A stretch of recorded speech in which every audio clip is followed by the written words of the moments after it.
नमस्कार विद्यार्थी मित्रांनो, प्रवीण अकॅडमीमध्ये तुमचं स्वागत. अर्थशास्त्रातील या सिरियलमध्ये आपण आज शिकणार आहोत भारताची वित्त प्रणाली. भारतामध्ये वित्त म्हणजे फायनान्स कोण कोण देतं, नॅशनल फायनान्स सिस्टीम्स हे शिकणार आहोत. बघा, भारतामध्ये दोन लोक फायनान्स प्रोव्हाइड करतात. किती लोक फायनान्स प्रोव्हाइड करतात? आपल्याला कर्ज प्रोव्हाइड करतात, वित्त प्रोव्हाइड करतात दोन लोक. एक असते बँक, एक असते बँक. आता सर्वांना बँक काय शब्द असतो हे सर्वांना आय होप माहीत असेल. एक असते बँक आणि एक असते नॉन बँकिंग फायनान्स इन्स्टिट्यूट किंवा नॉन बँकिंग फायनान्स कंपनी. ठीक आहे, एक असते नॉन बँकिंग फायनान्स इन्स्टिट्यूट किंवा कंपनी. ॲक्च्युली याचे दोन प्रकार पडतात नॉन बँकिंग फायनान्सचे.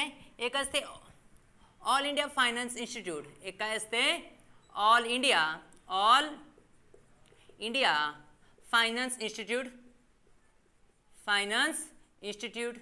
ठीक आहे, चार आहेत ऑल इंडिया फायनान्स इन्स्टिट्यूट, जसे की नाबार्ड. एक काय आहे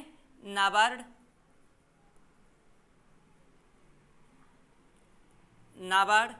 दुसरा आहे SIDBI, small industry development bank of India. तिसरी आहे एक्झिम बँक आणि चौथी आहे नॅशनल हाऊसिंग बँक. ठीक आहे, या चार काय आहेत ऑल इंडिया फायनान्स इन्स्टिट्यूट आहेत. म्हणजे हे लोक कर्ज प्रोव्हाइड करत नाही, तुम्हाला मला कर्ज प्रोव्हाइड करत नाही. मी पुढे तुम्हाला आजच्या लेक्चरमध्ये हे पण सांगणार आहे की काय डिफरन्स आहे नॉन बँकिंग फायनान्स कंपनीमध्ये आणि बँकेमध्ये. ऑल इंडिया फायनान्स इन्स्टिट्यूट किती आहेत?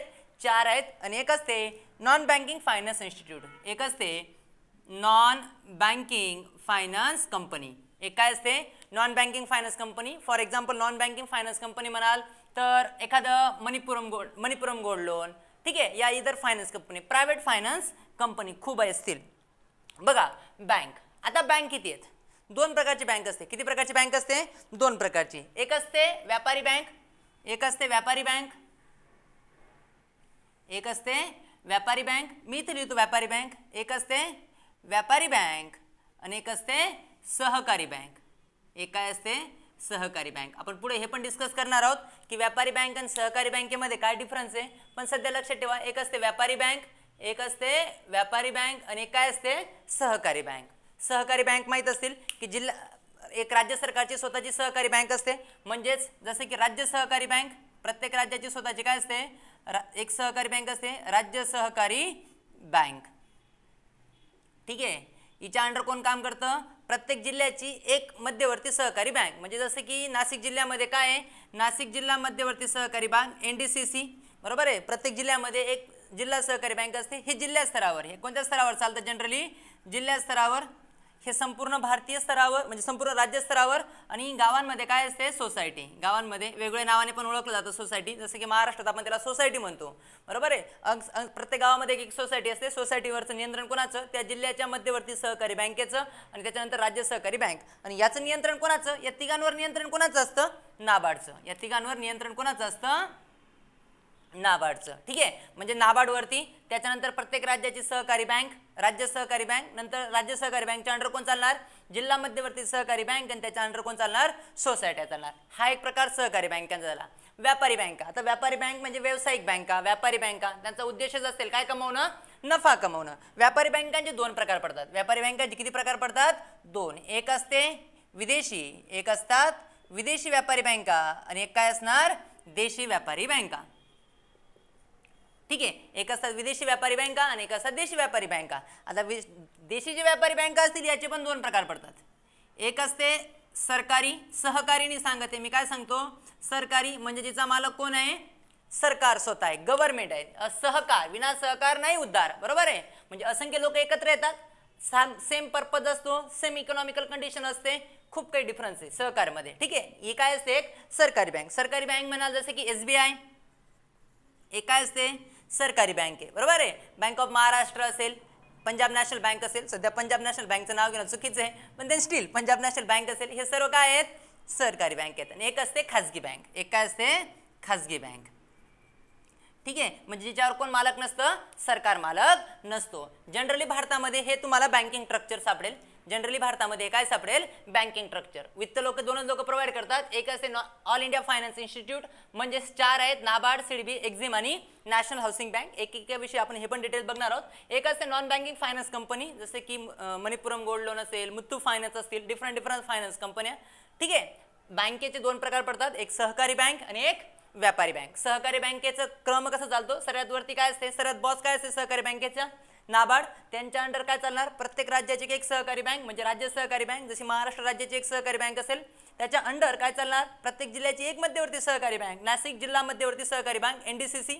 त्याच्या अंडर गावांमध्ये काय चालते, ग्रामीण भागामध्ये काय चालतात, सोसायट्या. या पद्धतीचे स्ट्रक्चर असतं. व्यापारी बँकांचा उद्देशच आहे व्यापार कमवणं, नफा कमवणं. त्याचे दोन प्रकार पडतात, एक देशी बँक असते आणि काय असते, विदेशी बँक असते. बरोबर आहे. देशी बँकांमध्ये पण काय करणार, एक सरकारी बँक जिचा मालक कोण असेल, स्वतः सरकार, जसं की SBI, Punjab national bank, Maharashtra bank, ठीक आहे. आणि एक असते खाजगी बँक, काही खाजगी असेल, आता जसं की ICI असेल, ठीक आहे, येस बँक असेल.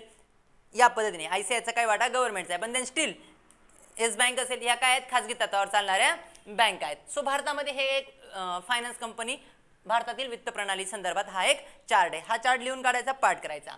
बघा, आज आपण अजून डिफरन्स डिस्कस करणार आहोत की नॉन बँकिंग फायनान्स इन्स्टिट्यूट आणि बँकेमध्ये ॲक्च्युली फरक काय, नॉन बँकिंग फायनान्स इन्स्टिट्यूट आणि बँकेमध्ये ॲक्च्युली डिफरन्स काय. बघा, आय होप हे स्ट्रक्चर तुम्ही लिहून घेतलंय.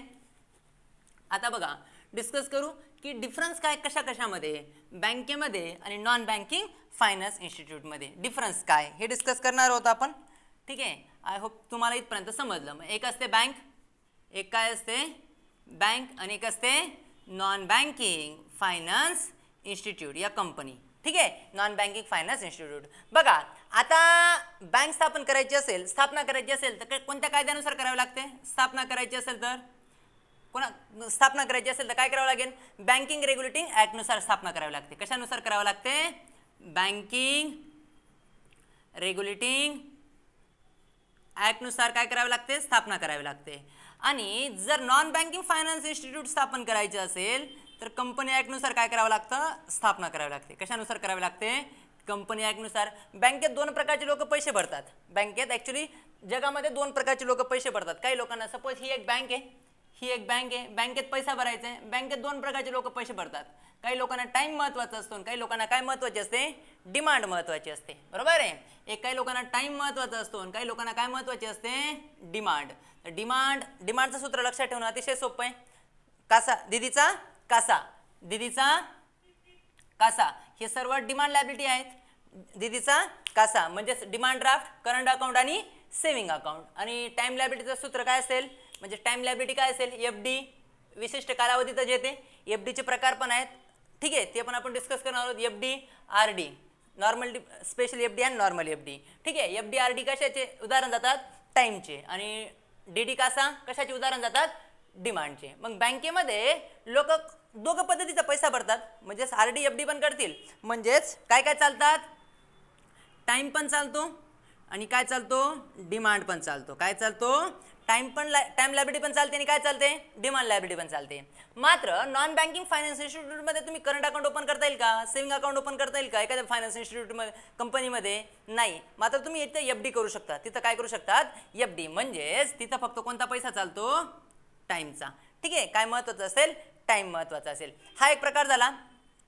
आता याच्यावर नियंत्रण कोणाचं, बँकांवर नियंत्रण कोणाचं, बँकांवर नियंत्रण कोणाचं असतं, सर्व बँकांवर नियंत्रण RBIचं. जेव्हा बँकिंग सिस्टीम शिकवतो ते कसं नियंत्रण ठेवतात ते पण डिस्कस करणार आहोत. नियंत्रण RBIचं असतं. आणि नॉन बँकिंग फायनान्स इन्स्टिट्यूटवर नियंत्रण एका माणसाचं नसतं. कधी कधी SIDBI पण ठेवते, नॅशनल हाऊसिंग बँक पण ठेवते, डिपेंड करतं. नाबार्ड पण ठेवते, की डिपेंड करतं ती नॉन बँकिंग फायनान्स इन्स्टिट्यूट काय आहे, म्हणजे कोणत्या एरियामध्ये काम करते त्याच्यावर पण काय करतं, नियंत्रण. म्हणजे एकाचं नियंत्रण नसतं. नॉन बँकिंग फायनान्स इन्स्टिट्यूटवर किती लोक, एकाचं नियंत्रण नसतं. आय होप इथपर्यंत तुम्हाला समजलं. आता बघा की बँकवाल्यांचं ATM असतं. बँकवाल्यांचं काय असतं, ATM असणार. त्याच्यानंतर ते पासबुक पण देणार. बरोबर आहे. त्याच्यानंतर ते पासबुक देणार, ATM देणार. त्याच्यानंतर ते चेक पण प्रोव्हाइड करतात. ठीक आहे, मला कमेंट करून सांगायचं आहे, चेक इज लिगल टेंडर और नॉट. चेक हा लिगल टेंडर आहे की नाही. आत्ता कालच UPSCचा पेपर झाला, त्याच्यामध्ये लिगल टेंडरवर क्वेश्चन होता.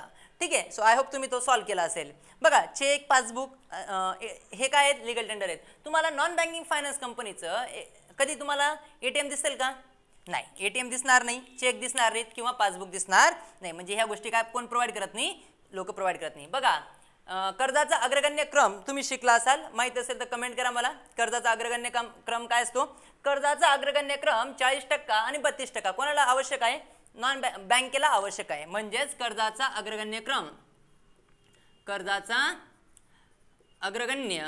क्रम हा यावर्षी अजून एक त्याच्यामध्ये थोडासा बदल केला आहे. 40% आणि 32% मध्ये पण 10 चेंज केला आहे. हा कर्जाचा अग्रगण्य क्रम 40% कोणाला आवश्यक आहे? बँकांना आवश्यक आहे. तसं कर्जाचा अग्रगण्य क्रम कोणाला आवश्यक नाही आहे? बँकांना आवश्यक नाही आहे. ठीक आहे. आता बघा, जसं बँकेला CRR SLR मेंटेन्स करावा लागतो. बँकेला काय काय मेंटेन्स करावं लागतं? CRR SLR. तर CRR काय असतो, SLR काय, हे पण आपण डिस्कस करू. Statutory liquidated ratio, cash reserve ratio maintenance करावा लागतो. मात्र नॉन बँकिंग फायनान्स इन्स्टिट्यूटला CRR cash reserve ratio maintenance करण्याची गरज नसते. मात्र काय मेंटेन्स करावा लागतो? SLR मेंटेन्स करावा लागतो. ठीक आहे. बघा, बँकेमध्ये अजून असतं, जर बँकेचं लोन बुडवलं तर तुम्हाला माहिती आहे बँकवाले वसूल करायला येतात सरफरस ॲक्ट थ्रू. बरोबर आहे. त्यांच्या थ्रू ॲक्ट वसूल केला जाणार, प्रॉपर्टी वसूल केली जाणार किंवा कर्ज वसूल केलं जाणार. नॉन बँकिंगमध्ये असं काही कर्ज वसूल करण्यासाठी हा ॲक्ट उपयोगात आणला जात नाही. मात्र होम लोन असेल तर काय केला जातो? उपयोगात आणला जातो. या पद्धतीने आपण भारतातील वित्त प्रणालीचं थोडाफार डिस्कस केलं. ठीक आहे. जे लोक हा व्हिडिओ बघत असेल त्यांनी लाईक करा, शेअर करा, अकॅडमीला व्हिजिट द्या. Thank you for watching this video. Thank you for Praveen academy. Thank you.